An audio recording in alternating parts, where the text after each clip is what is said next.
Hello, everybody, and welcome back to This Day in History. It is August 10th, 2024, and as you know, it is not about the year, but about the history of the day.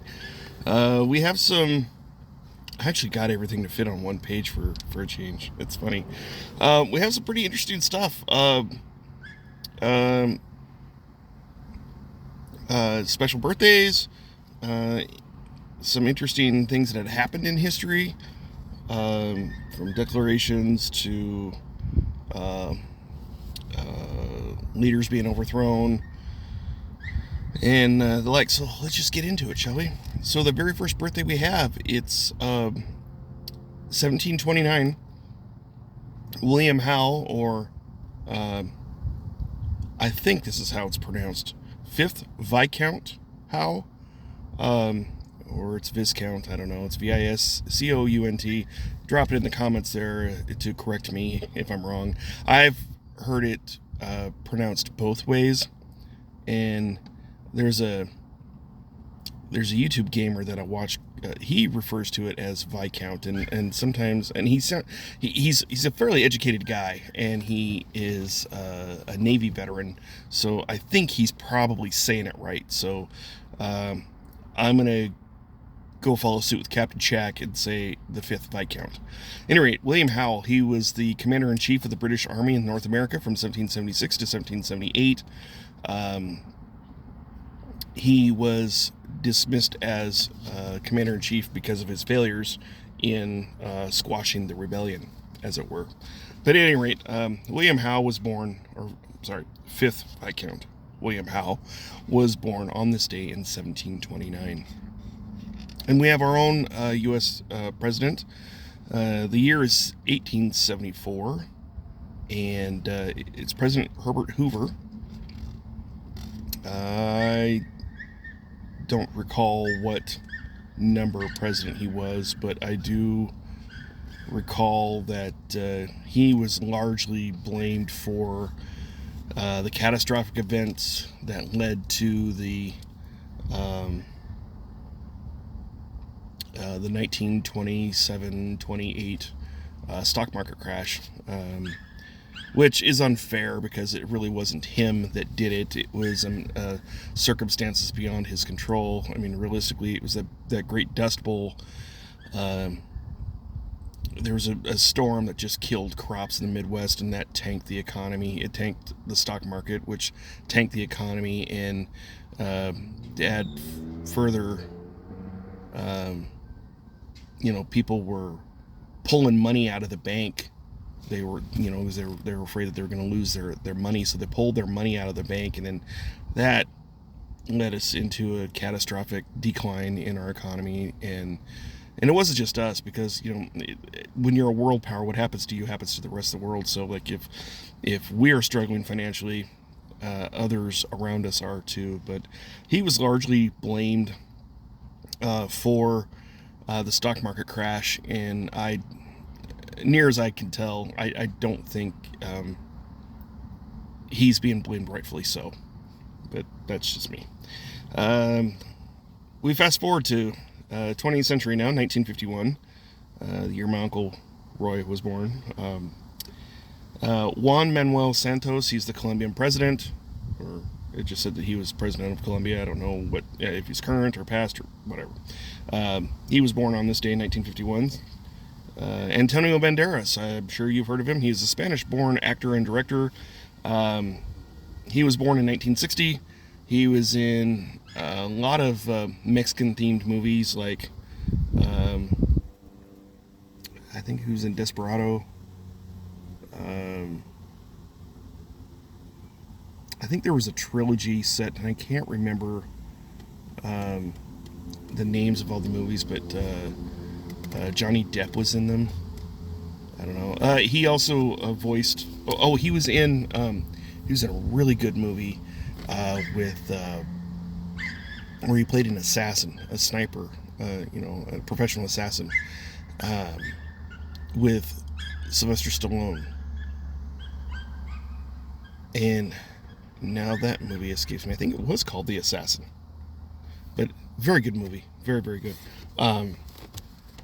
And of course, in the Shrek series, he was the voice actor for the swashbuckling kitty cat, Puss in Boots. So, happy birthday, Antonio Banderas. 1962, Suzanne Collins, she was an American author and screenwriter. She was born on this day. 1997, Kylie Jenner, who's an American TV personality and entrepreneur, the daughter of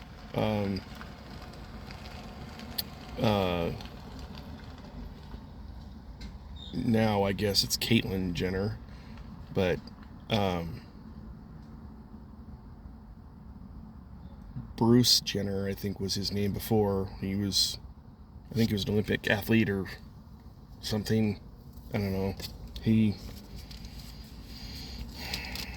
went off the deep end. Anyway, Kylie, his daughter, was born in 1997. So happy birthday, Kylie. She's, when I say TV personality, like think of like those stupid reality TV shows, like the Kardashians.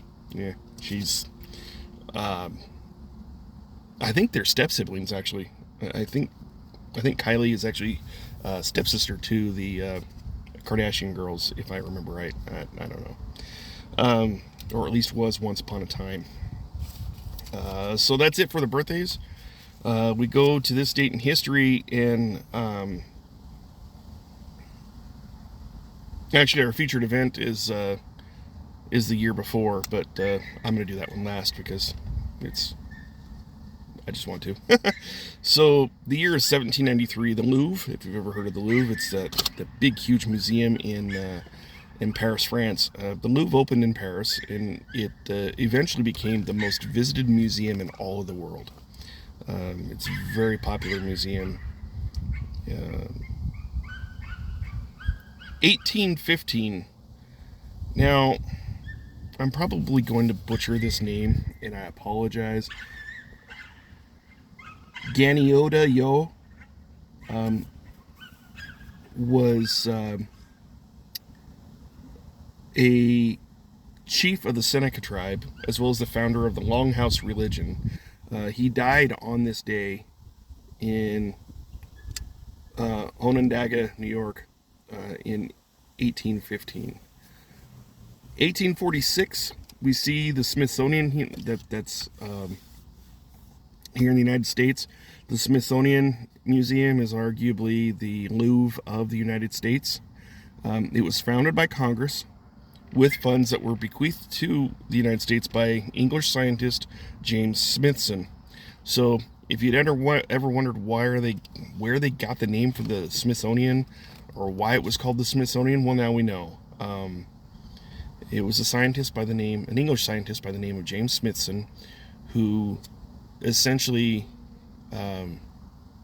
he left a lot of money for the creation of this museum. So he willed it to the United States Congress to found this great museum. 1914. It's World War I. We've been doing this a lot lately, so remember that analogy of the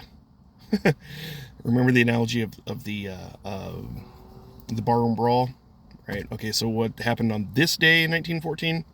On this day in 1914, France declares war on Austria-Hungary. 1950.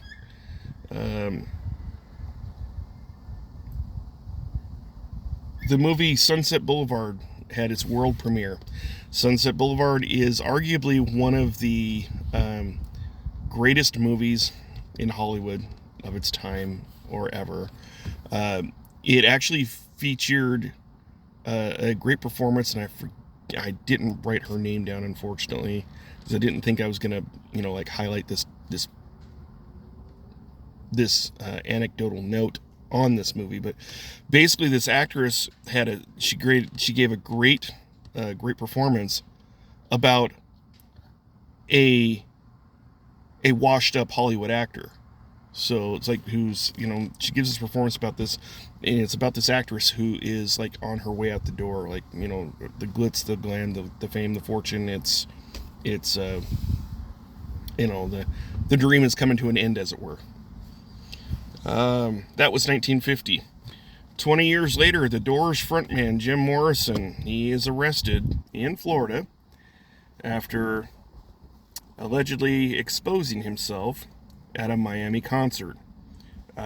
He was later found guilty of the crime.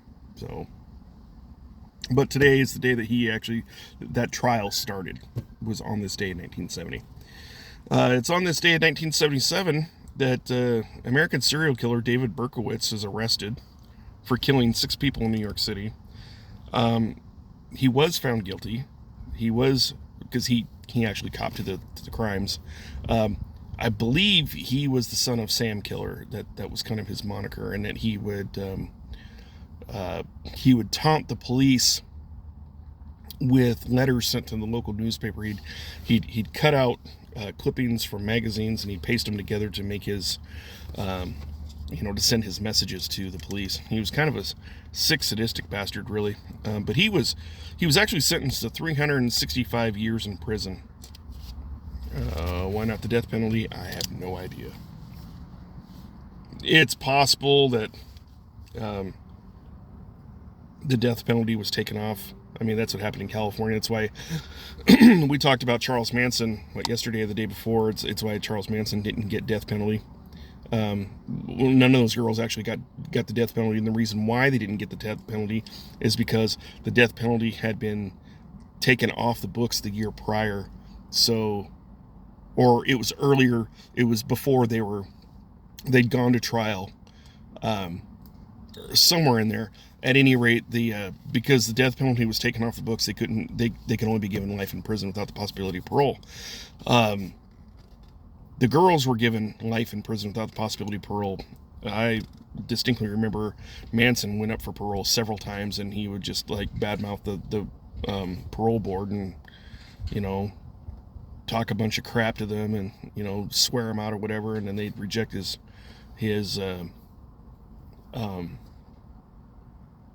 request for a parole hearing, or parole release rather.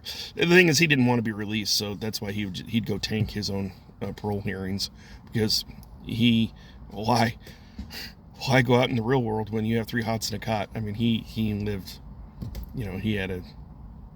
he was just a waste of oxygen. But at any rate, David Berkowitz basically got life in prison as well. 1993, that's the year that I graduated high school. I vaguely remember this. I remember hearing the scuttlebutt about this. American jurist Ruth Bader Ginsburg, who, if you've followed recent events, I believe she just recently passed away. She was sworn in as a Supreme Court justice, the United States Supreme Court. She was the second woman to ever serve as a jurist on the Supreme Court, which that's, she tended to be more on the liberal side of things, so she was very much, she was not a conservative judge at all. And so whenever there was a hot topic issue that really was, an issue between conservatives and liberals, she would tend to rule in the favor of the liberals, and if that happened to win over, then it was kind of a victory for the liberal side of things. But she served this country very faithfully as a jurist, and so you can't take that away from her. Do I agree with her politics? No, not at all. But she seemingly served as a jurist, with honorable intentions, and she had, everyone has their beliefs, everyone has their convictions, and I respect anyone who sticks to their beliefs and their convictions. She certainly did, and so, I'm not going to call her an evil person because, her beliefs are not mine. But, may she rest well in the afterlife.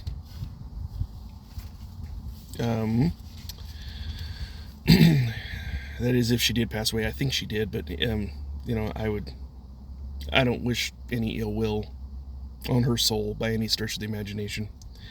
2008, American singer-songwriter Isaac Hayes dies at the age of 65. If you are a South Park fan, Isaac Hayes, he was a singer-songwriter, yes, but he was also an actor. He did some acting work. I do believe that he was in an episode of A-Team back in the 80s. He's done some acting work. He was the voice of Chef in South Park. So I remember when he passed, and I remember thinking that, wow, 65, that was kind of young. He had a very, very deep baritone kind of voice, and he was very entertaining. In fact, I loved the sound of his voice. I loved hearing when he spoke.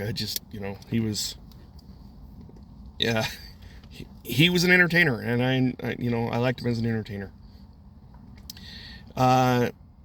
So we're going back to some featured events, and one of them is 1923. Joaquin Sorolla y Bastida, not Batista, Bastida. Was a Spanish painter. Dies at the age of 60, which is, is young by our standards, but back in 1923,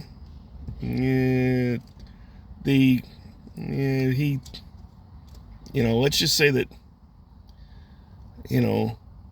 60 then is kind of like what 45 is now. Like, he probably could have had a few more years left in him. It all depends on what the diet was like, what other complications he dealt with. I don't know. Here is the featured event. It's on this day, August 10th, 1792. King Louis XVI of France is removed from the throne. He is deposed. He is imprisoned. He and his wife, Marie Antoinette, are put in prison. The king is dethroned. You got to remember, this is, right at the height of the French Revolution, where they basically, they do away with the monarchy, only to have themselves replaced with Napoleon as a self-proclaimed emperor of France. So they still lived under a little bit of some form of an autocracy. Let's just put it that way. But today is the day that he was dethroned. He and his queen are put in prison, and eventually they both would be beheaded by way of guillotine, which my understanding is the guillotine had just recently been invented at that point. And they weren't the first to be subject to the use of the guillotine, but they were one of the first few people that had been. There was actually a highway robber, and we discussed this some weeks ago. There was a highway robber who actually was the first victim of the guillotine, but and it wasn't long after that Louis XVI and Marie Antoinette would become victims of the guillotine themselves. And that is it. That is it for August 10th. We will do this again tomorrow at some point for August 11th. All right? So be well, be blessed, take care, and we'll see you soon. All right?